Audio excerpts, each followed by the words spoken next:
नड़िया तोड़ा काल है विद्युत संस्पर्श आसी चलीगला युवक जीवन ताकू नहीं दीर्घ 3 घंटा धरी जातीय राजपथ उपरे पड़ी रहा शव। एभली घटना घटी खोर्धा जिला बोलगड़ ब्लॉक तृतीयापड़ा नेलिया पोखरी निकट अंगनवाड़ी केन्द्र परिसर में। अंगनवाड़ी केन्द्र परिसर में नड़िया गछरु नड़िया तोड़ाई जाइतिले खंगुरिया ग्रामर जगु परिड़ा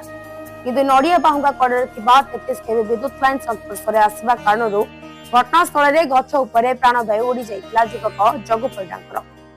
एवं मृतदेह गछ उपरे लटकी रहितला। बोलगड़ अग्निशम विभाग जरूरी फोन कॉल पाई 2टी गाड़ी में 6 जन कर्मचारी घटनास्थल में पहुंचते एवं प्राय 2 ରୁ 3 घंटा धरी अक्लांत परिश्रम पर मृतदेह को सुरक्षित भाव गचरु आड़े पारि नथिले किंतु कौन कारण मृतदेह उद्धार करने समय असावधानता कारण शवटी तले पड़ जाइतिला जहाफल स्थानीय ग्रामवासी उत्त्यक्त होई घटनास्थल में कार्यरत अग्निशम कर्मचारी मानक गोड़ाई गोड़ाई बाड़ेवा सहित मृतदेह को स्कूटी जोगे जड़े सांबादिक बोही आनी बोलगड़ गोष्ठी स्वास्थ्य केन्द्र को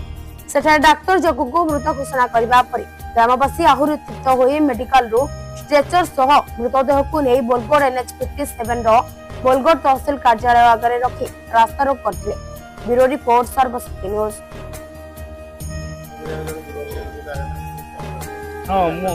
मु अनादि सेठी एडिशनल एसपी खोर्धा खंगुरियार जग्गू आलियास आलोक कुमार परिडा आज से गोटे गछ उपड़ चढ़ी